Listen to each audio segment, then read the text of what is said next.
at narinig. Impluwensya. Gayon din sa ating mga magulang, mga kapatid. Kaya meron tayong tinatawag na mana ka talaga sa iyong ina.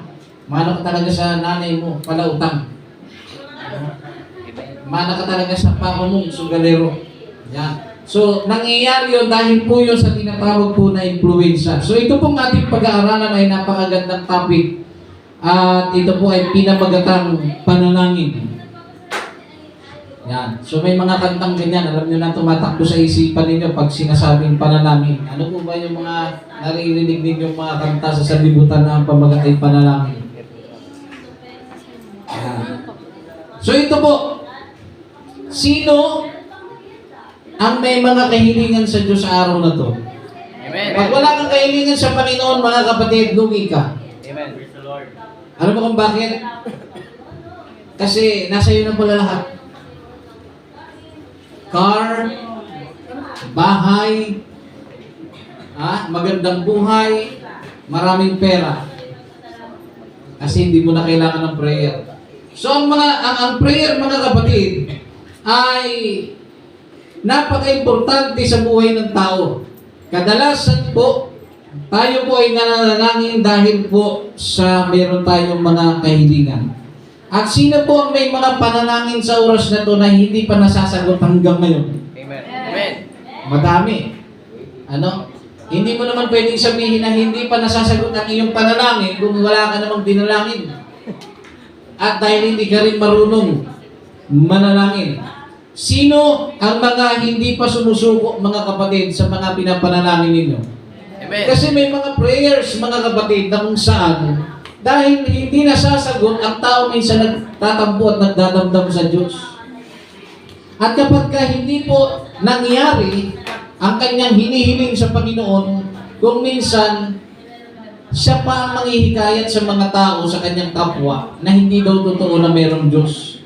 Kasi kung mayroong talagang Diyos, bakit kung dumalangin ako na pagalingin ang aking ina, bakit namatay? Bakit ang aking tatay nung pinanalangin ko, na sana'y gumaling siya, sa buhay namatay? So hindi totoo ang Diyos. Yan po ang nangyayari. So ano ba ang Panginoon? Ano ba ang Diyos, mga kapatid? Tandaan natin, para maintindihan ng lahat, hindi ka po lalapit sa isang taong hindi mo nakikilala. Ibig sabihin, kapag meron kang tunay na kaibigan, gaya ng pangalan ni Brother Jerome, pag tunay ang kaibigan mo, nalalapitan mo yan, di ba? Naihingan mo ng pabor yan. Bakit? Dahil kilala mo yung kaibigan mo. Kahit gaano pa kalayo yan, mga kapatid. Sa oras ng pangangailangan, kukonta ka sa kanya. Dahil alam mo, kahit gaano pa siya kalayo, gagamit ka ng telepono, kahit long distance pa yan, kahit nasa ibang bansa pa yan, tatawagan mo siya kasi nangangailangan ka. So, ganun po ang nangyayari. Gayon din, mga kapatid, sa panalangin. Tumatawag tayo sa Panginoon, hindi dahil sa nakikiuso kang may Diyos. Ay, may Diyos pala, so mag-pray na ako. Hindi. Naiintindihan mo na mayroong makapangyarihan sa mundo. At yung makapangyarihan na yun lang ang malalapitan at masasandal mo. Kaya ka nananalangin sa Diyos. Kaya nga sabi ng Biblia, ang sino mang lumalapit sa Diyos ay dapat maniwala na mayroong Diyos at siya ang tagapagbigay ganti sa mga taong humahanap sa Kanya. At kung ang sino may lalapit sa Panginoon nang walang pananampalataya, ang sabi ng Biblia, hindi ito nakalulugod sa Panginoon. So hindi pala nagiging masaya, hindi natutuwa Diyos sa isang taong lumalapit sa Kanya nang walang pananampalataya. So kailangan kung ikaw ay lalapit sa Diyos, dapat mong maintindihan at maunawaan na ang nilalapitan mo ay totoong Diyos dapat. Kasi hindi po lahat ng nilalapitan ng tao na nagsasabing Diyos umano ay isang Diyos nga. Kailangan i-address mo kung sino ba ang nilalapitan mo. Baka ang nilalapitan mo ay si San Agustin, si San Pablo, ang nilalapitan mo ay Immaculada, no? Ano ba yung mga saint tuwing piyesta? Yun ang iyong nilalapitan. Mga kapatid, tatandaan ninyo, ang dapat nilalapitan natin ay ang Diyos. Amen. Siya po ang makapangyarihan sa lahat. Amen. Minsan, ang tao mga kapatid, lalapit siya base sa kung ano ang kapangyarihan nung santo. Sino po ba ang santo ng mga hayop? Nalimutan ko eh. Tapos may santo ng mga may sakit na nagpapagaling daw, pupuntahan nila. So alam niyo mo ba mga kapatid, ang daming tao na lumalapit sa iba't ibang klaseng santo na kung saan ay wala naman itong kapangyarihan sa kahit anong bagay. Tatandaan niyo po mga kapatid, lahat po ng mga imahe na inukit, hinubog ng tao ay walang kapangyarihan sa Diyos na may lalang ng langit at lupa. Ang Diyos po na lumalang ng langit at lupa, hindi mo siya kailangang gawaan. Hindi. Dahil siya ang gumagawa. Hindi mo kailangan mga kapatid na maghubog ka ng kung ano man bagay mga kapatid at doon ka mananalangin. Hindi po ganoon. Gusto ko pong maintindihan ninyo. Nung ang Diyos po, sabi nga ang Diyos po ay everlasting. Wala siyang simula, wala siyang wakas. No? Wala siyang simula, walang wakas. Nilalang niya ang langit at lupa sa pamamagitan ng salita. Ang tao, nilalang niya, hindi po mga kapatid sa salita, naghulmas siya. Yan lang po kakaiba sa lahat. Kaya kamahal at malapit sa Panginoon ang tao. Naiintindihan ng Diyos ang kalagayan ng tao. Ngayon po, nung nilikha niya ang langit at lupa, binigay ng Diyos sa tao ang lahat ng bagay na pwedeng papakinabangan niya para hindi na siya mahirapan. Subalit, nung ang tao ay nagkasala, pumasok ang kasalanan at nagkaroon ng kamatayan. Kaya po namamatay po ang tao ngayon. Kaya magtatanong kayo, bakit pa kailangan mamatay ng tao? Kaya namamatay ang tao dahil po sa kasalanan. Epekto yan ng pagsuway ni Adan at ni Eva sa utos ng ating Panginoong Diyos. So, kung titignan ninyo, napakaganda sana ng plano ng ating Panginoong Diyos. Subalit dahil sa kasalanan, pumasok ang kamatayan, at dahil sa kasalanan, mga kapatid, ang tao ay napahiwalay sa ating Diyos. Naintindihan natin? Noon, si Adan at si Eva, nakakausap nila ang Diyos. Usap talaga mismo. Pero dahil sa kasalanan, sabi ng Biblia, nahiwalay ang tao. So, nung nahiwalay ang tao, ang komunikasyon nawala. Kaya ang mga tao, kanya-kanyang gawa. Kanya-kanyang gawa ng larawang inanyuan. Kanya-kanyang gawa, mga kapatid, ng bagay na sasampahin.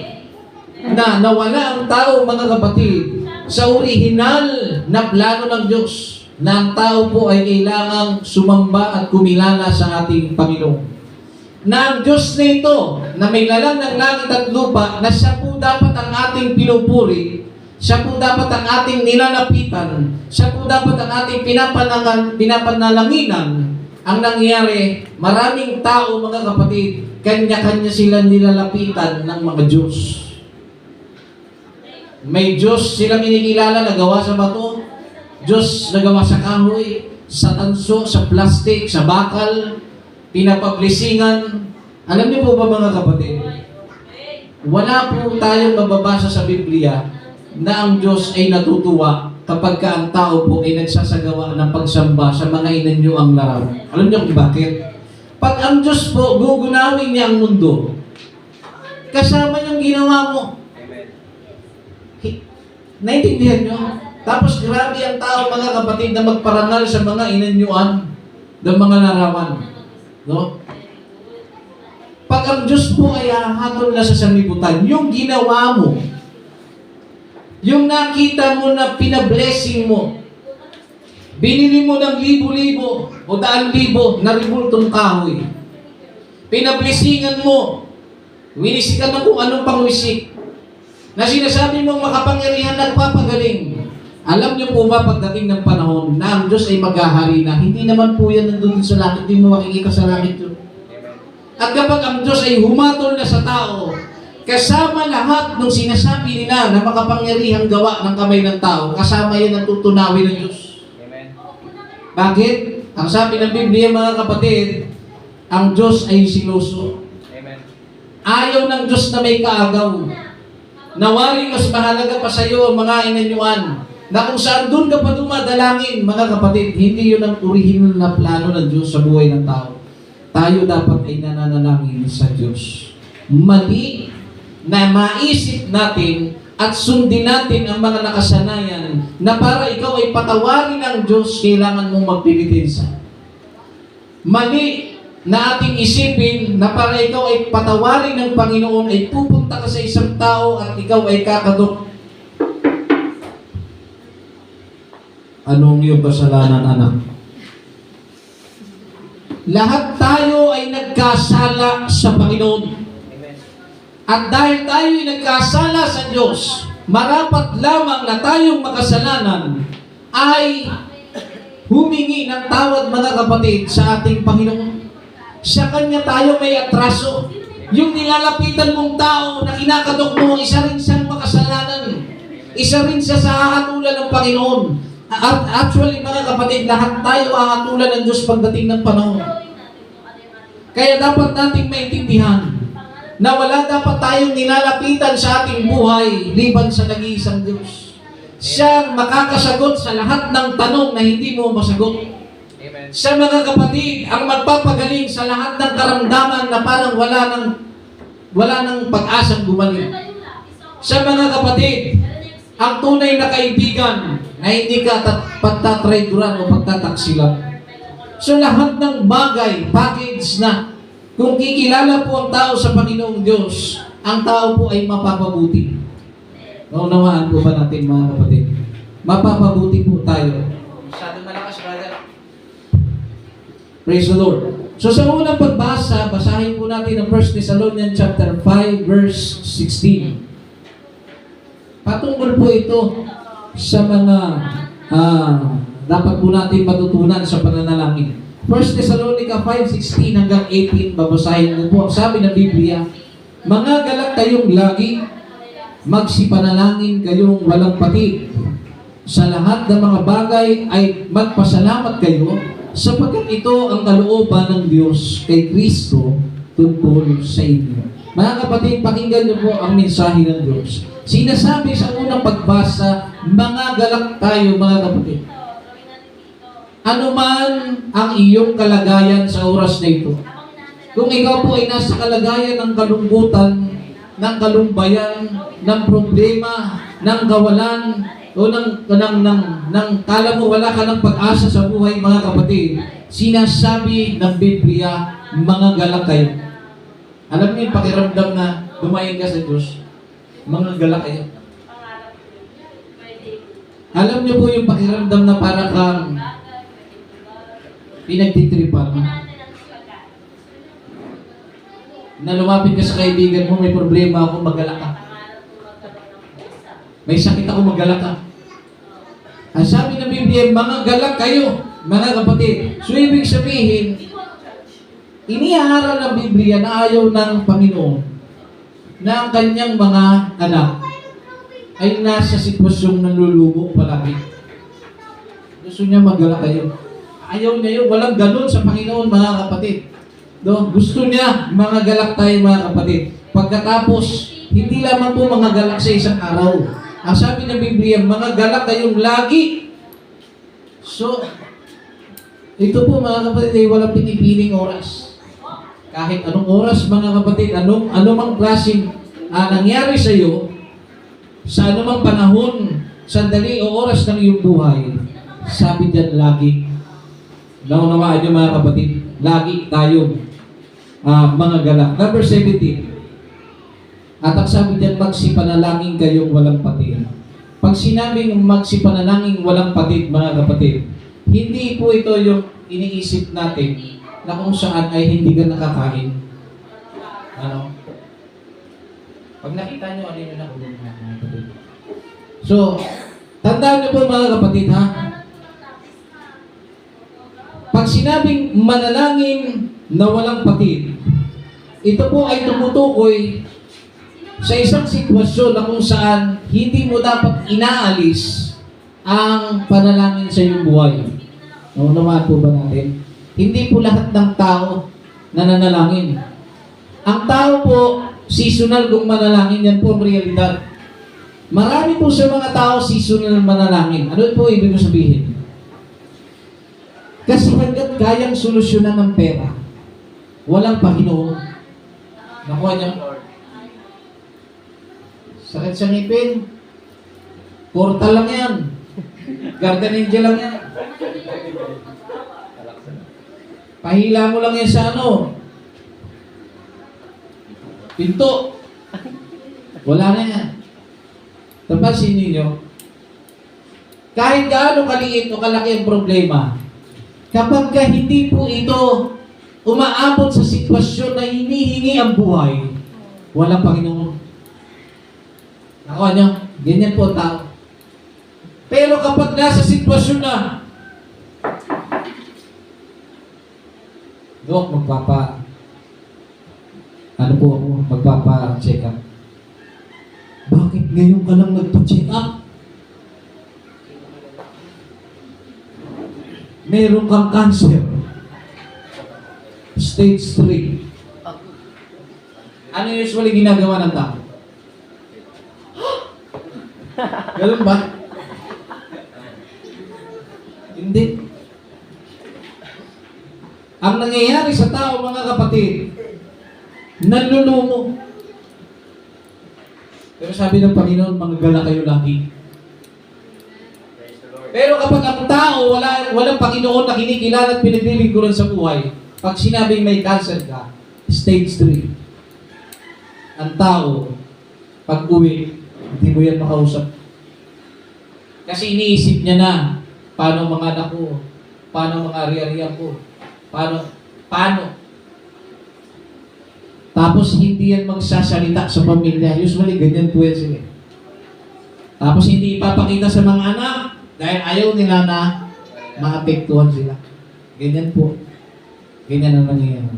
Ano pong nangyayari mga kapatid? Pagka inatake at sinugod na ng mga anak sa ospital, ano sasabihin ng anak? Bakit ngayon mo lang sinabi? Diba? Ganyan po eksena lagi kahit sa palabas. Bakit ngayon mo lang sinabi? Ayoko anak. Sapagkat ayoko kayo ay madamay pa.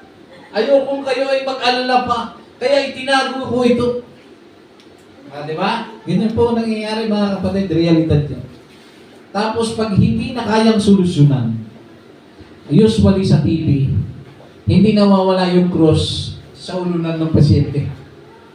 Yeah? Yan ang yan ang mga, kahit saan pa yan, mapa-Korea o mapa, yun ang laging trademark eh. Yung nagagano'n yung camera. Yeah? Tapos yung anak na doon sa may isang tabi, nananalangin sa Panginoon, umiiyak. Panginoon, sana ilipat nyo na lang sa akin. Yeah? Nakuha din yung mga kapatid, yung mga eksena. Sana, ako na lang sana, wag na lang ang aking ina. Minsan naman ang nanay, ako na lang, wag na po ang aking anak sapagkat sa'yo bata pa. Ano nangyayari? Tumatawag lang po ang tao kapag ang hinihingi ng pagkakataon ay ang buhay na. Pero kapag wala pang ganong sistemang nangyayari, wala yan, imekos-mekos lang yan. Wala, kaya yan, wala yan, insan, sabi nga. Pero kapag mga kapatid, nandun na sa sitwasyon, di ba? Huwag natin hayaan na darating na kung kailan tayo tatawag sa Panginoon, nasa sitwasyon tayo na kung saan ibabawian ka na ng buhay, hindi po ganun yan mga kapatid. Dapat ang ating pagtawag sa Panginoon, sabi, manalangin kayong walang patid. Ibig sabihin, ang panalangin mga kapatid ay kailangan bahagi ng ating buhay. Pagising sa umaga, buti pa nga yung mga bata ng araw, pagising sa umaga, nakatawa na yung batibot. No? Hindi nyo alam yung batibot, ano? 1990s. Di ba?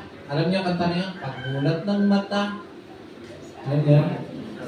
Sa aking nakatawa sa batibot, tayo nang magpunta. Yan.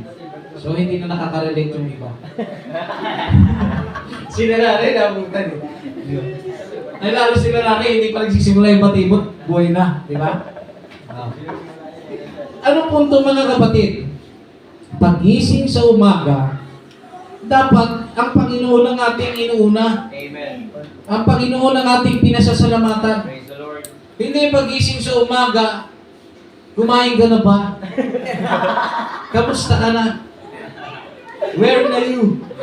Dito na me. Magpasalamat po tayo sa Diyos sa pagising sa umaga. May panibago tayong kalakasan, may panibago tayong buhay. At pagdating sa pagtulog mga kapatid, magpasalamat pa rin tayo sa Panginoon. Amen. Dahil binigyan po tayo ng pagkakataon na maitawid ang isang buong araw. Kasi hindi po lahat ng tao na itatawid ang isang araw. Amen. Yung iba pagising sa umaga, 3 hours, matapos niyang gumising ng alas 6, inatake sa puso patay. Di ba? Ikaw na itawid mo. Oh, pagod na pagod ka pa. Matutulog ka na lang. Yun na lang ang bag mo sa sarili mo. Di mo pa minsan magawa. Di ba? Minsan ang tao sa sobrang busy, ang bag mo na lang sa sarili mo, matulog. Itatambay mo pa. Di ba? Wala nang benepisyo na kukuha yung katawan mo. Payat-payat mo na. Di ba? Pinababayaan mo na sarili mo. Di ba? Sinisira mo ang buhay mo. Minsan pa, nasisira ang buhay dahil lang sa tao. Di ba? Sinisira mo ang buhay mo. Payat-payat mo na. Pinababayaan mo na sarili mo. Mahal ko kasi siya eh. Naranasan ko po yan nung nainggab ako, pumayat ako. Kaya kung gusto niyo yung pumayat sa mga matatanda, hindi ko body shaming ha. Maghanap kayo ng taong na mahalin nyo ng buong buo. Tapos sadyain mong makipag-iwalay. Sad boy. Biro lang yan mga kapatid ha. Baka gawin niya. Tuloy tayo mga kapatid. So kailangan natin ang pananalangin sa ating buhay ay wag po natin wawalain sa lahat ng bagay. At sabi sa 1 Thessalonians 5:18, sa lahat ng mga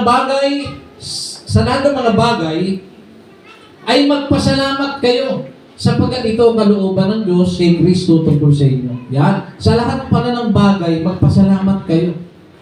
Magpasalamat daw ang tao.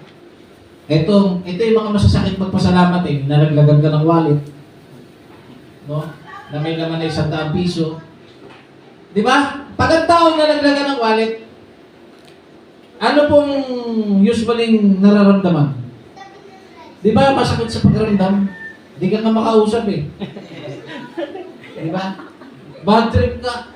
Sobrang aligaga mo, gusto mo i-miss call. Yung wallet mo. Ngayon, mga kapatid, nung nawala, hindi po usually sa tao nag-iisip na, salamat po, Panginoon. Di ba? Alam niyo mga kapatid, paano magpapasalamat sa ganong sitwasyon? Ganito kasi yan. Panginoon, kahit nawala yung wallet ko, nagpapasalamat ako. Bakit ika? Kasi 100 lang yung nawala sa akin, pero yung natutunan ko sa sitwasyon na yun, hindi mababayaran ng pera yun. Amen. Kaya ka pala nawala ng pera dahil sa kapabayaan. May lesson doon. Yun ang dapat mong gawing panghawakan sa buhay mo. Nay, huwag mong ipagpalit yung kasiyahan, yung kagalakan na gustong mangyari sa buhay mo dahil lang sa 100 nawala sa'yo. Kasi pinakikita lang sa'yo ng Panginoon, mga kapatid, na nawala ang 100 sa'yo para maging mapagbantay ka sa susunod. Kasi baka may mas malaking pera ang mawala sa iyo. Nakuha ninyo mga kapatid. Kaya kung titignan ninyo, may mga wisdom kayong makukuha dyan. Kasi along the way pala, dadating palang panahon, maaaring makita sa iyo ng Panginoon, makita ng Diyos ang hinaharap sa iyo. Mawawalan ka pala ng malaking pera. Kaya pinagpauna niya nang ipaalala sa iyo na ganoon lang kaliit ang nawala sa iyo.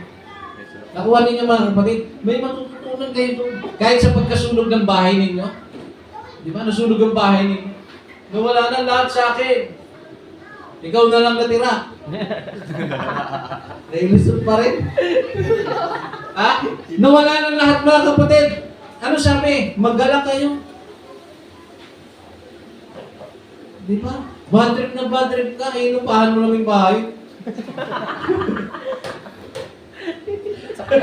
Di ba? Wala na kaming bahay. Punta ka kay Mayor. Wala na paano mo ng bahay. Diba?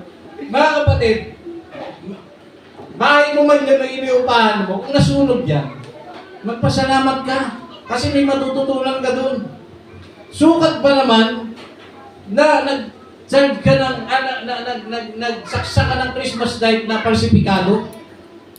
Hindi dumaan sa quality control. Dinaan mo sa mura to sa Shopee. Sinaksak mo ngayon, iniwan mo muna, bumili ka ng yellow dahil init na init ka sa gabi. Wala pang 3 minutes, lumihap, mga kapatid, ang wire ng Christmas light mo. Diretso New Year. Wala pa yung Pasko, nag-New Year ka na, nauna na. Nagalit ka ngayon. Di ba? Nasunugan ka, siyempre, kung malaki yung bahay mo, tas marami kang ari-arian, nasunog lahat. Di ba? Anong matututunan mo dun? Una, dapat mong matutunan na maging masaya ka. Dahil natutunan mo na yung Christmas light na binili mo, nakakasira pala ng buhay. Kaya sa susunod na makita mo ang kapitbahay mo, na yung uy mura tumari, oh, masisira ang buhay. Diba? Masasaklunuhan mo na siya agad. Bakit? Kasi may experience ka na. Naku, ito mga kapatid. May experience ka na. Mali pa na lang, mapagiganti ka. Ay, Mari, maganda yan. Ang ganda yan. Nung ginamit ko yan, gumanda yung buhay na, gumaang ang lahat ng bagay. Ganda yan. Binili. Isa rin na sulugan. Diba? Nakahanap pa ng damay. Diba? Sabi nga yung mga natututunan mo sa buhay, dalawang bagay yan. Pwede mong gamitin para gumanti, o pwede mong gamitin para tumulong. Diba? So ganun, nasunugan ka, magpasalamat ka sa Panginoon. Bakit? Kasi nasunugan ka, ang mahalaga ang buhay. Yeah, buhay ka pa. Thanks the Lord. Diba? So dapat mo pasalamatan yan mga kapatid. Dahil ang pagpapasalamat mga kapatid sa ating Panginoon, ang sabi ng Biblia, ito po ay kalooban ng Diyos. So dapat nagpapasalamat. Laging magpasalamat sa kung ano man ang natatanggap, hindi yung pagharap ng pagkain. Alam ka, kain. Diba? Oo, kakain na tayo. Oo, pag-pray tayo, hindi na. Naalala ko yung kaibigan ko, ito true story ito Wala kaming kuryente nun. Hindi ko na siya mapangalanan. Itago na lang natin sa pangalang itago na natin sa pangalang Seryo. Gabi yun. Naluto na yung laki ni. Pinakakan. Kaya na tayo. Pray muna tayo. Pray muna tayo. Sige. Naririnig akong pray kami. Pag gano'n namin, hindi na! Narinig ko talaga siya. Pero buhay pa naman siya hanggang ngayon. Okay, magkala. Buhay naman siya ngayon. Masaya naman siya sa kanyang buhay. No? Magpasalamat kayo sa lahat ng bagay. Inabutan kayo ng tulong. Nakadampot kayo kung ano man. Piso man yun magpasalamat kayo. Kung kayo marunong magpasalamat sa mabubuting bagay, matuto rin tayo magpasalamat sa mga hindi natin nagugustuhan na bagay. Lalo na sa ating mga panda rider dyan, pagka nakansinan kayo, magpasalamat kayo sa Diyos. Pasalamat kayo. Nagpapasalamat nga kayo yung nabayaran na, nakinansin, nakakain nyo, di ba? Di ba? Napakasaya nun. Ang alam ko, yun yata yung pinakamasaya sa buhay ng rider. Yung nabayaran na, sino sa inyo nakaranas na? Si Brother Joel nakaranas na. Kwento, nagdara pa nga dito yan. Yung nakansel, yung nabayaran na, oo. Diba? Nagpasalamat ka sa Diyos, diba? So, ayun, magpasalamat po tayo mga kapatid. At sabi dito sa Philippians chapter 4 verse 6, huwag kayong mga balisa sa anumang bagay, kundi sa lahat ng mga bagay, sa pamamagitan ng panalangin at daing na may magpapasalamat ay ipakilala ninyo ang inyong mga kahilingan sa ating Panginoong Diyos. Pansinin niyo po ito mga kapatid, sa may mga Biblia dyan. Sabi niya, huwag kayong mga balisa sa anumang bagay. Saan po ba kayo nababalisa? Pag sinabi po kasi pagbabalisa, sa pinakamababaw na paraan na pwede nating maintindihan na kahit na ang batang barado ang ilong ay maintindihan. Sabi nga, pag sinabing huwag mga balisa, huwag mag-alala. So ano po ba ang mga inaalala ninyo mga kapatid? Nag-aalala ka ba kayo? Ano po ba ang inaalala ninyo sa buhay ninyo? Sabi ko nga kanina, yung mga nakaraang pangaral ko mga kapatid, ano po ba ang inababalisa mo? addressin mo ngayon. I-address mo. Sige, bigyan ko kayo ng pagkakataon. Ano po ba ang inyong kinababalisa o inaalala sa buhay ninyo? Sige, maging tapat kayo sa Diyos, mga kapatid. Na baka hindi ka na makapag-asawa? Sige, kung yan ang ano mo, ilagay mo sa isip mo. Na baka hiwalayan ka na niya mamaya pagkatapos nito? Ilagay mo sa isip mo. Na baka hindi ka makatapos ng pag-aaral? Ilagay mo sa isip mo. I-address mo. Name it, mga kapatid. At ang sabi ng Biblia dyan, huwag kayong mga balisa sa anumang bagay. Ano man yan, mga kapatid. Ano man ang iyong pinagdadaanan, pinag-aalala sa buhay. Sabi, huwag nyo yan kabalisahan. Huwag kayong mag-alala dyan. Huwag nyo intindihin yan sa madaling salita. Kundi, sabi, kundi sa lahat ng mga bagay sa pamamagitan ng panalangin at daing na may pagpapasalamat. Ibig sabihin, yung mga bagay na ating pinagdadaanan sa buhay, mga kapatid, no? Ano man ang ating pinagdadaanan, sabi na sa pamamagitan ng panalangin. Yun po ang solusyon. Nag-aaral na ka, hindi ka makatapos, manalangin ka. Sa pamamagitan ng panalangin, mangyayari yan. At ang sabi dyan, hindi na basta pananangin at daing na may pagpapasalamat. Itinulong ito kahapon. So para sa karamihan, ay sasabihin ko sa inyo. Pag sinabing mananangin, no, sa pamamagitan ng pananangin at daing na may pagpapasalamat, ay ipakilala ninyo sa Panginoon ang inyong mga kahilingan. Yan. So ano po ito, mga kapatid? Di na pangalanan mo ang iyong pinag-aalala. Ipanalangin mo ngayon yun sa Diyos. At ang sabi dyan, sa pamamagitan ng panalangin na ginagawa mo, na mayroong daing na may pagpapasalamat. Tatandaan niyo po, mga kapatid, napaka-importante po ng salitang daing kapag ikaw po ay nakikipag-usap sa Panginoon. Dapat nararamdaman ng Panginoon yung bigat na hinihingi mo. Kaya ka nga dumadaing eh. Dumadaing ka nga pag masakit ang ngipin mo eh. Di ba? Hindi ka makausap. Di ba?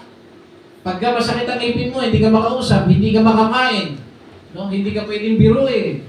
Pagka ikaw masakit ang ngipin mo. Di ba? So, dinadaing mo yun. So, ito po ganitong bagay din. Ano ba yung dinadaing natin? Nag-aalala tayo sa isang sitwasyon, ipanalangin mo yung pinag-aalala mo, ano bang dinadaing mo doon?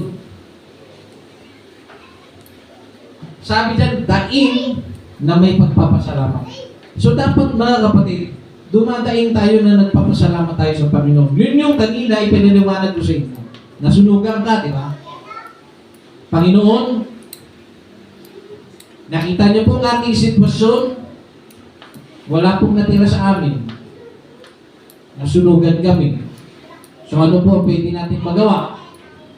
Panginoon, tulungan niyo kami. Dahil 3 araw na kami nasa labas, nasa initan. Wala kaming matulugan. Wala kaming bahay. Nasunog na lahat. Dumadaing ako sa inyo ngayon sapagkat kailangan ko ng inyong tulong. Subalit kasabay ng aking pagdaing, ibig ko rin magpasalamat sa inyo. Dahil sa pamamagitan ng nangyari sa amin hindi maganda, marami akong natutunan. Maraming nagbukas sa aking kaisipan na hindi pala dapat ako nagmamalaki sa aking kapitbahay. Dahil pag sa oras pala ng sunog, lahat kami pantay-pantay. Walang kikilalanin pala ang sunog. Natutunan ko dito na huwag magmaliit sa kapwa. Kasi nung nasunugan kami, kami lang ang bukod tanging sa pamilya na hindi tinulungan ng mga kapitbahay na nabuhusan ng tubig. Nakuha niyo? Kaya mga kapatid, sa totoo lang, yung mga kapitbahay ninyo, mga kaibigan ninyo, huwag nyo pakitaan ng hindi maganda. Kasi pag sa oras ng trahedya, sa oras mga kapatid ng nangangailangan ka ng tulong, yan lang din ang makakatulong sa'yo, tapos aawain mo pa. Sa oras ng biglang inatake sa puso yung tatay mo, ang sama ng ugali mo, ano mangyayari sa'yo? Mamamatay ang tatay mo. Kaya magpahalaga tayo mga kapatid sa ating kapwa. Although na may mga ganon, may mga pagkakataon na nangyayari sa atin na hindi natin sila nagugustuhan sa kanilang sinasabi. No? isaalang-alang nyo na lang kasi darating ang panahon, mangangailangan ka. Amen. At yung mga idinulot nila sa iyong pasakit, mga kung anumang chismis na hindi tama, hindi yun mapapantayan sa oras na tutulong sila sa iyo pag nangailangan nyo. Tatandaan nyo yan mga kapatid. O, tingsin nyo lang kung anong may paninira sa inyo, may ano, sige lang, pagkataan nyo lang na mabuti. Kasi darating ang panahon mga kapatid, pag kayo nangailangan yung mga sumisira sa buhay ninyo, yan din ang tutulong sa inyo, baka hindi nyo alam. Amen. Kaya, tama ang sinasabi ng Biblia mga kapatid na gantihan mo ng mabuti ang gumagawa sa iyo ng masama. Yan lang din tutulong sa inyo at huwag kayo magkikimkim na, sige lang, pag inatake ang asawa mo, alam mo, tutulungan ka namin.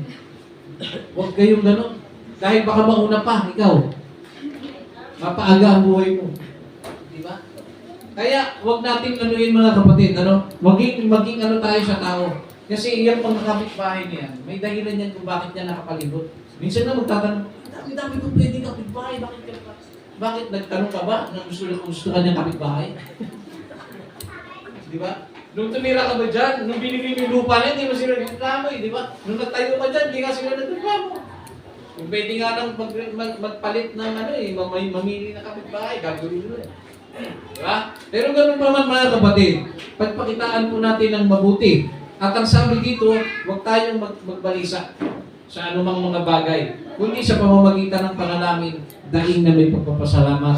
Sabi, ipakilala ninyo ang inyong kahilingan sa Diyos. Sabi, ipakilala. Let your request be made known unto God. Sabi gano'n.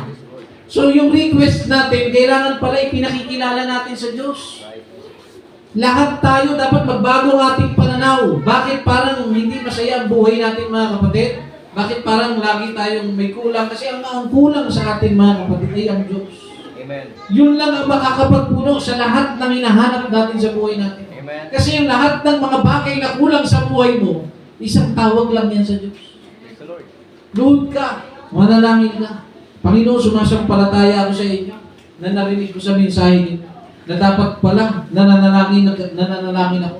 Dapat pala nagpapasalamat ako sa lahat ng mga bagay na nangyayari sa akin, buhay, mabuti man o masama. Kaya sa oras na ito, Panginoon, siguro, gusto ko munang ipanalangin sa buhay ko ngayon na patawarin niyo po ako. Kasi ang dami palang mga bagay na hindi magaganda sa buhay ko na hindi ko pinagpasalamat sa inyo. At meron din naman mga mabubuting bagay na hindi rin naman talaga ako nagpasalamat sa inyo. Pero ngayon nagpapasalamat po ako dahil sa aral ninyo na mabuti man o masama pa lang nangyayari sa buhay ng isang tao, matutunan ko magpasalamat. Praise God. Dahil lahat ng mga nangyayaring negatibo ay mayroong mga positibo. May mga aral na mapupulot mga kapatid. So yun po, sabi din, ipakilala ninyo sa Diyos. Magmula ngayon mga kapatid, ipakilala ninyo sa Diyos. Sabihin nyo na sabihin lahat ng inyong gustong sabihin sa Panginoon. Lahat ng kahilingan ninyo mga kapatid. No? Ang Diyos po ay nakikinig. Subalit, ito po, isang dapat natin tandaan.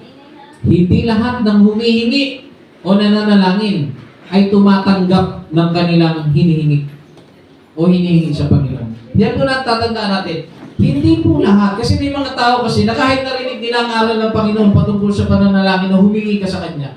Tapos nung humingi siya, hindi nangyari. Bagkus nung hiningi niya, negatibo pa ang nangyari. Hiniling niya, gumaling ang nanay niya, namatay ang kanyang ina. Diba? So, paano mo ngayon haharapin yung ganong klaseng sitwasyon na kung saan nanalangin ka naman, wala namang problema sa panalangin mo, sa tingin mo, pero bakit negatibo ang bumabalik sa'yo? Dapat nating tandaan mga kapatid, kapag ang Diyos kumikilos, nagsasagawa ng bagay sa buhay mo, alam niya ang kanyang ginagawa. So kung dinalangin mo na matay, huwag kang mag-isip na hindi totoo may Diyos. Huwag kang mag-isip na hindi totoo na sumasagot ang Diyos sa panalangin. Hindi ganun yun mga kapatid. Nakikita ng Diyos ang dulo. Mas nakikita niya ang hinaharap mga kapatid. Kung bakit niya kinuha ang iyong mahal na ina. Ito, bigyan ko kayo nanalangin ka, may sakit siya. Nanalangin kang gumaling. Nung gabi na yun, alas 12 ng gabi namatay siya habang natutulog. Namatay siya habang natutulog. Nagalit ka sa Diyos. Nagdamdam ka, nagtampo ka, hindi ka naniniwala na may Diyos. Hindi niyo ba alam? Alam ng Diyos ang kanyang ginagawa. Maaaring ginawa yun ng Panginoon na kinuha niya ang buhay ng iyong ina. Dahil meron palang sa dulo niya, maaari sa dulo niya, na kapag gumaling siya, maaari pala siyang mamatay sa isang aksidente. Ano mas gusto ninyo? Kaya pa siyang namatay nang natutulog? O gumaling siya, after 3 years, nabundol siya ng truck, naararo siya ng truck. Hindi ba ang sakit? Mas masakit po.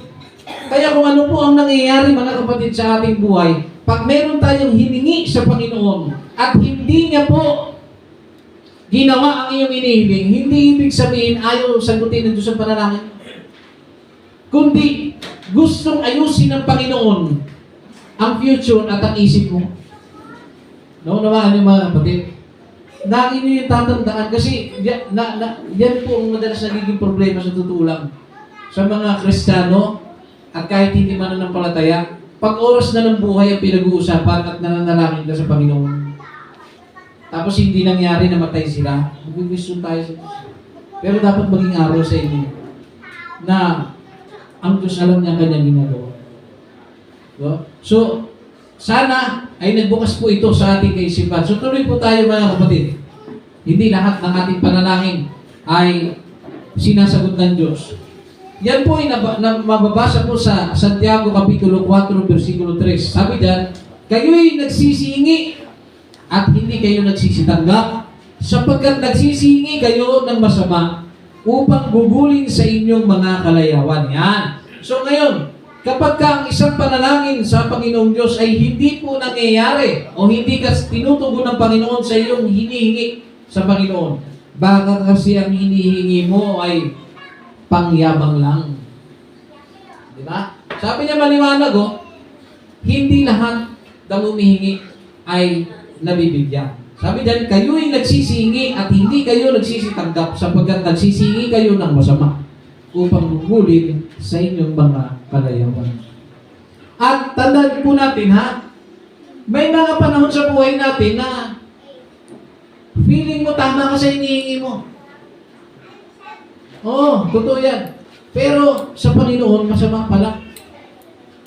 Kaya niyan, Panginoon, tulungan niyo po sana ako na makuha ko itong trabaho na ito. Kasi pag nakuha ko itong trabaho na ito, makakaasa ka. Yung gawain mo dito sa naitutulungan ko. In the present na sinabi mo yun, okay yun eh. Okay yun. Pero tatandaan natin, nakikita ng Diyos ang hinaharap. Nung sinabi mo, okay ka nun. Pero nakikita pala ng Diyos sa iyo na kapag nagsimula ka ng tumanggap ng pera, mapapalayo ka ngayon sa Panginoon. Kaya minsan, tama naman yung prayer ko, Panginoon eh. Tutulungan ko ang gawain mo eh. Pero ba't di mo binigay? Nakukuha ninyo mga kapatid. Tutulungan ko mga kapatid, tutulungan ko eh. Okay naman ang dalisay ang aking paghingi sa inyo, pero bakit yan? Tatandaan ninyo, mga kapatid, bago ka palang magsalita, alam ng Diyos. Alam ng Diyos kung totoo ka sa sinasabi mo. Kasi, kahit totoo ang sinabi mo, pero may nakita ang Diyos na kapirasong dumi doon, hindi mangyayari yun. Kasi magyayabang ka eh. Diba? Magyayabang ka. So, wag po natin hayaan mga kapatid, na tayo po ay maapektuhan ng dahil lang sa ating hinihingi, hindi sinagot ng Panginoon, maapektuhan tayo sa ating pagsampalataya sa Kanya, hindi po ganoon. So, kailangan po natin masuri ang ating mga hinihingi. Kung tayo po pa yung humihingi dahil lang sa kayabangan, dahil lang sa meron tayong gustong iyabang, dahil lang sa masama ang ating hinihingi mga kapatid, hindi po yan mangyayari pag masama ang ating hinihingi. Para lang magyabang. Sa madaling salita, hindi po ibibigay ng Diyos yan. Lalo na, Panginoon, tulungan niyo po sana ako na magkaroon po ako ng makakasama sa buhay. Gusto niya na makakasama sa buhay, pero mapili siya. Nakuha niyo? Sabi niya, Panginoon, gusto ko po na makakasama. Yung makakasama kong maglilingkod sa inyo. Ang sino mang pumasok sa pintuan, yung unang-unang papasok dyan, Panginoon, nananalangin sa salita. Siya nawa, Panginoon. I claim it in Jesus' name. Tumayo. Pagharap niya, may pumasok. Realidad lang ha, magsasabi lang ako ng realidad. Pumasok. May tahi sa ilong. Hirap.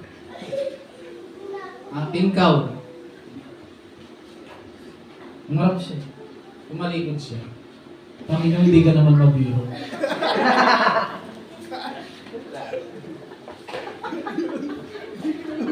Joke lang naman, Panginoon. Hindi pa ako handa. Yan ang hirap, mga kapatid. Kaya kapag hihiling ka sa Panginoon, dapat maging specific ka. Diba? Pero hindi naman, ito natutunan ko, hindi magbibigay ang Diyos na tuturuan ka niya maging tamad. Lalo na kung magpapastor ka, Panginoon, bigyan niyo po ko ng makakasama sa buhay. Gusto ko yung magaling tumugtog. Kahit alam lahat ng bagay sa simbahan para makatuwang. Prepare na prepare siya. Gusto ko po yun. Para kung sakaling may mag-backslide, siya na lang tumugtog lahat. Apat. Ha? May dumating. Yun na pala ang pinadala ng Panginoon. Kaso ang kanyang sinasabi, ang kanyang nasa isip yung standard niya. Ay, sister, marunong ka bang mag-gitara? Kahit sobrang ganda tinanggihan sige lang sis, maglingkod ka lang sa Diyos. Kasi, hindi pala marunong sa instrumento. Dumating yung salungat sa kagandahan. Hindi niya tinanong. No, hindi niya tinanong. Pero nabalitaan niyang alam gamitin ng lahat ng instrumento. Nakakuha niyo na ang tinatakbo ng kwento. Ha? Alam tumugtog lahat. Naalala niya kanyang panalangin na ipadala yung marunong tumugtog. Pero dahil sa appearance, hindi niya pinansin. So ganyan po tao, mga kapatid. Hindi marunong tumanggap ng kanilang mga panalangin. Yan. So minsan kasi, kapag may mga tao na ayon sa standard mo, gusto mo na makakasama sa gawain, gusto ko po ganito, gusto ko po ganyan, gusto ko marunong sa instrumento. Minsan kahit yun na yung pinadala ng Panginoon sa iyo, nakikipagmatigasan ka pa eh. Alam niyo punto dito, hindi po tayo bibigyan ng Diyos na wala tayong itatrabaho. Amen. Gagawa Panginoon, kailangan may effort ka rin. Anong punto? Ipinadala sa iyo yan ng Diyos eh. Tapos hindi marunong mag-gitara, marunong ka mag-gitara eh. Tatandaan ninyo, bago natuto ang mga taong gumamit ng instrumento, may nagturo. Amen. So kung yan ay dumating, anong gagawin mo? Turuan mo. Yun na nga yung pinadala sa iyo ng Diyos eh. So turuan mo. Gusto mo marunong mag-gitara? Di turuan mo. Kumanta, turuan mo. Nakuha ninyo mga kapatid. Alam niyo kung ba't ko sinasabi yan sa inyo? Iba po yan sa nangyayari sa buhay ko mga buhay ng asawa. Ito po ay tunay na buhay. Sorry. Oh, diba? Nakita niyo naman ang asawa ko. Diba? Yung hiniling ko na makakatuwa mo sa gawain na marunong maggamit ng instrumento. Marunong naman siya. Yung paano lang, pailan lang. Pero yung hinihingi ko sa Panginoon kasi package yun. Pero bakit dumating ako sa sitwasyon na ganito? Alam niyo po kung bakit? Kung paano ko na-realize, nangusap sa akin. May nangusap sa akin na espiritu. Alam niyo sabi sa akin nun? Gusto mo ng ganito, gusto mo ng ganyan? Ano ka, tamad ka? Marunong ka mag-gitara, di ba? Marunong ka sa instrumento, di ba? Yan yung pinadala ko sa turuan mo. Para nang sa ganun, yung gusto mong standard, makuha mo. Nakuha ninyo mga kapatid. Doon ako nagising sa isang sitwasyon na may mga bagay pala na tayong hinihingi sa Panginoon, pero ayaw ng Panginoon na parang tamad tayo. Ito, isang halimbawa, biblical ha, biblical. Pakinggan nyo maigi ito. Namatay si Lazaro. 3 days pa yun? Hindi ko na maalala. Basta namatay siya. Bulok na siya ha, bulok na. Dumating ang Panginoong Jesucristo sa area kung saan nakalibing si Lazaro. Alam mo, sabi ng mga kapatid ni Lazaro, Panginoon, kung dumating lang sana kayo. Sa madaling salita, kung ipaparaphrase natin, kung maaga lang sana kayong dumating, hindi na sana ninyo naabutan na matay si Lazaro. Nakuha ninyo? Pero ano nangyari? Niloob kasi ng Panginoon na hindi siya dumating ng maaga. Kasi may gagawin ng Panginoon. So meron tayong ine-expect na iba sa nakikita ng Panginoon. So ano nangyari mga kapatid? Sabi niya, tanggalin ninyo yung bato. Kasi noon, ang bilingan nasa loob, tapos tinano ng bato. Tanggalin yung bato. Tinanggal ng tao. Sabi niya, Lazaro! Diba? Mabuhay ka, bumangon ka. Anong nangyari mga kapatid? Nabuhay si Lazaro. Naiintindihan niyo po ba ang senaryo? Ito po ha, posible ba na gawin ng Panginoon nung dumating sa Lazaro? Bumangon ka dyan. Bahala ka nung nagkulong ng bato. Pwede yan o hindi? Pwede yun. Makapangyarihan siya. Pwede niyang sabihin mismo. Pwede niya rin mismo sabihin, bato, tumabi ka. Lazaro, bumangon ka. Pwede o hindi? Pwede. Makapangyarihan siya. Pero anong gusto ng Panginoon? Ang gusto ng Diyos sa atin, kapag meron siyang gagawin, dapat may participation ka. Ayaw ng Panginoon na may gagawin siya tapos wala kang ambag. Ano punto? May mga bagay sa buhay natin na hindi natin kaya. At yung mga kaya natin, yun ang ipapagawa ng Diyos. Hindi kaya ng tao buhayin si Lazaro. Pero anong kaya ng tao? Itulak ang bato. Nakuha nyo? Yung kayang gawin ng tao, yun ang ipapagawa ng Diyos. Tanggalin yung bato. So ginawa gumamit ng human effort. Yung tao, nakipag-cooperate. Tapos yung bagay na hindi na kayang gawin ng tao, ang Diyos ang gagawa nun. Bumangon ka, Lazaro. Nakuha ninyo, mga kapatid. Ganun. Dapat maintindihan po natin, mga kapatid, na kapag tayo'y nananalangin, hindi palaging package ang ibinibigay ng Diyos.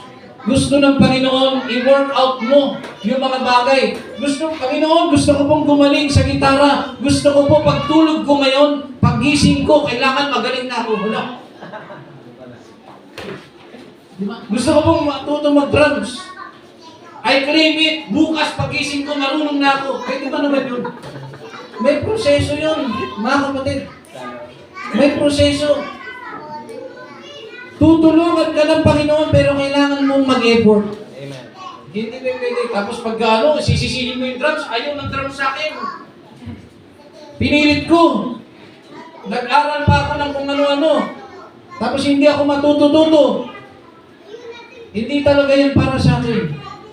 Yun naman ang sinusubok sa atin ng Diyos. Pasensya. Pag hindi ka nakapasa sa test about sa patience, hindi rin mangyayari sa buhay mo yan. Tatandaan ninyo, walang madaling bagay na nakukuha. Amen. Hindi nakukuha lahat ng bagay sa pamamagitan ng shortcut. Walang shortcut sa mundo. Ng buhay hindi ng daan. Baka sabihin nyo, wala daw, ayun nga, dito, may daan. Shortcut ng buhay, mga kapatid, wala. Lahat nasa proseso. Ultimo paniligaw, Panginoon, bukas. Kontrolin mo yung isip niya, mahal niya na ako. Mga kapatid, ano ba naman na napaka-makasarili mong tao? Di ba? Kahit anong mangyari, iano mo ang pangalan ko, iukit mo sa utak niya. Pwede ba naman yung mga kapatid? Hindi ba pwede? Kailangan mo kayo workout yun. Kasi pag wina-workout, di ba? Pinaghihirapan mo. At kapag nakamit mo, pinaghihirapan mo, di ba? Ang hirap bitawan. Amen. Amen. Di ba? Kaya nga, di ba, pagka naghiwalay ang magkasintahan, Di ba? Minsan, sige, walay tayo. Pero pag palubog na yung araw, siyang ka. Di ba? Bakit? Kasi pinaghirapan niyo yung relasyon niyo eh. Di ba? Maalala mo yung ilang libong tanod kamungaharang sa relasyon niyo? Di ba? Kasama ang tito mo, pero pinaglaban mo dahil mahal mo.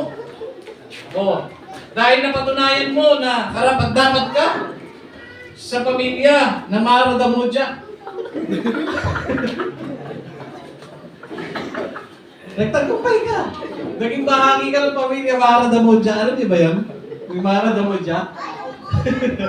Sa Moja ako yun. Bakit hindi niyo alam? Ha? Di ba pagka dumating ka sa sitwasyon na sinusubo kayo, nandito na ako. Hindi ko bibitawan to, di ba? Amen. Nakuha niyo, kahit nga lang yung sa Navy. Papasok ng Navy, ang lalakas ng loob. Makakatapos ako eh. Hindi alam ang training. Pagpasok sa loob mo, pagpapakalbo pa lang, hindi kaya eh. Hindi pa nakakapasok sa loob, pagpapakalbo pa lang, hindi kaya. Hindi ganyan pala, hindi ako na-ulit. Kung gusto mag-Navy, papakalbo ka. Pwede mo bang hindi ako magpakalbo? Pwede rin naman huwag ka dito.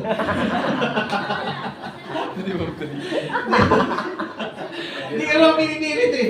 Di ba? So kailangan pagka ikaw ay papasok sa sitwasyon, alam mo dapat ang pinapasok mo.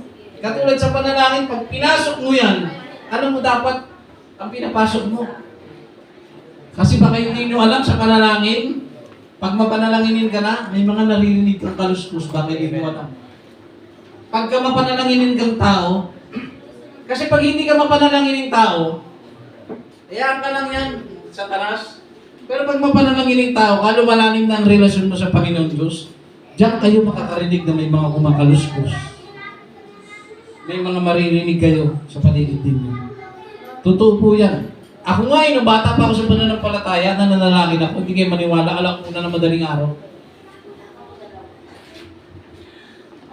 Sa tenga ko mismo, nananalangin ako. Alam niyo sabi? Sa sobrang takot ko, ang amen ko, balik mo si amen. Bata pa ako sa pananampalataya ng mga kapatid, siguro mga 2 years pa lang ako. Naranasan ko yun. Tapos pag kinikwento ko doon sa mga elders ng mga church, natural pala yun na nanggugulo ang diablo kung minsan sa panalangin. So, iyandahan nyo, alam niyo dapat pinapasok ninyo. So, kailangan, huwag niyong iwawala yan. Malapit na tayo matapos mga kapatid. Tuloy po tayo sa James chapter 5 verse 13. Sabi dito, nagbabata-baga ang sino man sa inyo, siya'y manalangin. Natutuwa ang sino man, awitin niya ang mga pagpupuri sa Panginoon. Yan. So dito, gusto ko tapusin ito mga kapatid. Sabi dito, nagbabata-baga ang sino man sa inyo. Pag sinabing nagbabata, may pinagdudusahan pa kayo. May mga pinaghihirapan ba kayo na hindi nyo maintindihan sa buhay? Naghihirap ba kayo sa kalungkutan? Naghihirap ba kayo sa pinansal? Naghihirap ba kayo sa buhay, mga kapatid? Nawawalan na ba kayo ng pag-asa, mga kapatid, sa buhay? Na tumatating tayo sa punto, mga kapatid, na minsan parang ayaw na natin maglingkod sa Diyos. Dumadating pa tayo sa sitwasyon na kung minsan, mga kapatid, parang ang solusyon na lang ng lahat ng bagay ay lumayo sa Panginoon at iwan ang gawain, mga kapatid. Iwan ang paglilingkod sa Panginoon Diyos. Iwan ang ministry sa Panginoon Diyos. Yan ba yung inyong naiisip, mga kapatid, habang kayo nagbabata? Pag sinabing nagbabata, nahihirapan. Lubos na nahihirapan. Nasa sitwasyon kayo na akala ninyo sa inyong sarili, mga kapatid, ay wala na kayong maasahan. Ang sabi ng Biblia, mga kapatid, naghihirap ba kayo? Ang sino man sa inyo? Ang sabi ng Panginoon, manalangin siya. Praise the Lord. Dito natin makita, mga kapatid, na sa buhay na ito, naiintindihan at alam ng Panginoon na sa buhay natin kung minsan, alam ng Diyos kung kailan ka babagsak. Alam din ng Diyos kung kailan ka susuko. Hindi yan, mga kapatid, tingin sa Panginoon. Alam ng Diyos kung kailan ka masaya. Alam ng Diyos kung anong araw pwede kang malumbay. Alam ng Diyos kung anong pwede, mga kapatid, na mangyari sa iyong buhay. Alam ng Diyos ang lahat ng bagay sa iyong buhay, mga kapatid. Kaya ano man ang iyong pinapagdaanan sa oras na ito, ang sabi ng Biblia, manalangin ka. Bakit, mga kapatid? Ang tanging panalangin lamang po, ang tanging nating pag-asa. Ang tanging solusyon, mga kapatid. Dahil hindi na po natin nakikita ang Panginoon ngayon Nasa langit na po siya. Kaya nga ibinigay niya ang kanyang aral na manalangin kayo. Dahil may mga bagay na hindi natin kaya na tanging ang solusyon na ito. Ipanalangin.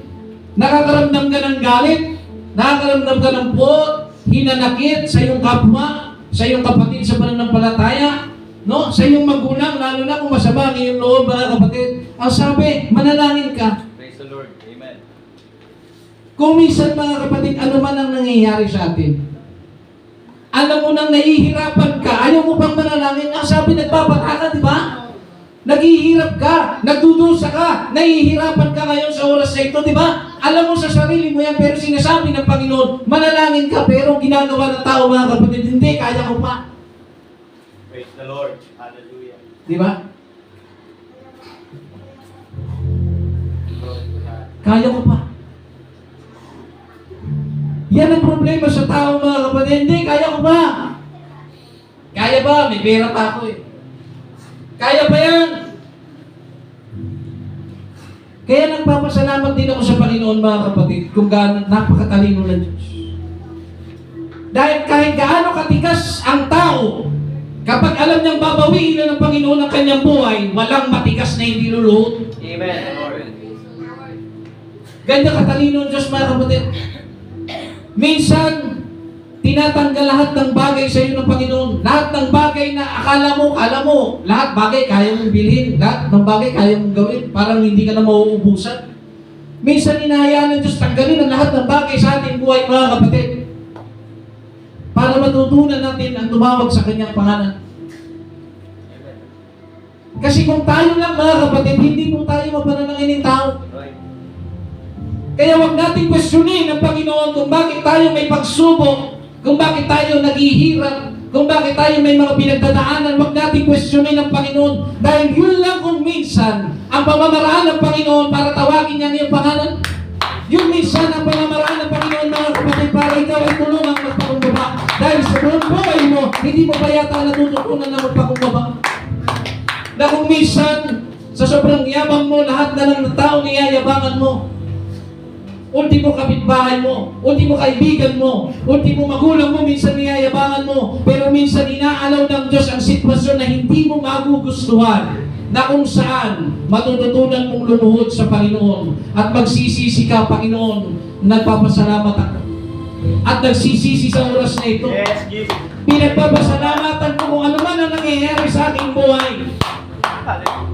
Pinapasalamatan ko dahil natututunan ko ngayon tumawag sa iyong pangalan. Mga kapatid, sa oras na ito, ano man ang iyong pinagdadaanan, ano man ang iyong bigat na nararanasan, lahat po tayo, huwag tayong magsinungaling. Lahat po tayo may pinagdadaanan sa oras ito. Amen. Lahat kayo may bigat, lahat tayo may pasan, lahat tayo, mga kapatid, kung minsan dumadating tayo sa punto na gusto na nating sumuko, gusto na nating bumigay, minsan gusto na nating maglayas, ayaw nating makita ang lahat, ayaw natin, mga kapatid, na may kausap, dumadating sa punto na gano'n, mga kapatid. Pero isa na ang gusto mangyari ng Panginoon. Praise the Lord. Manalangin ka. Praise God. Manalangin ka sa Panginoon. Manalangin ka. Praise God. Hindi ka makapag-isip ng tama dahil sa galit. Hindi ka makapag-isip ng tama dahil sa sama ng loob. Manalangin kang tanggalin ng Diyos. Praise the Lord. Minsan inaalagaan pa natin yung mga bagay na hindi natin gusto. Minsan yung mga bagay na kung saan nagpapahirap sa pagkatao natin, minsan inahawakan pa natin na maigit. Praise. Pero isa lang naman ang dapat natin gawin para makalaya. Ang pagkawala ng ating sarili, lumuhod sa Panginoon. Panginoon, tanggalin yung lahat ng nararamdaman mo sa oras na ito. Palayain niyo po sa oras na ito, sa oras na ito. Panginoon, tulungan niyo po. Let us all stand, mga kapatid. Purihin natin ang ating Panginoon sa oras na ito, mga kapatid. Huwag po tayo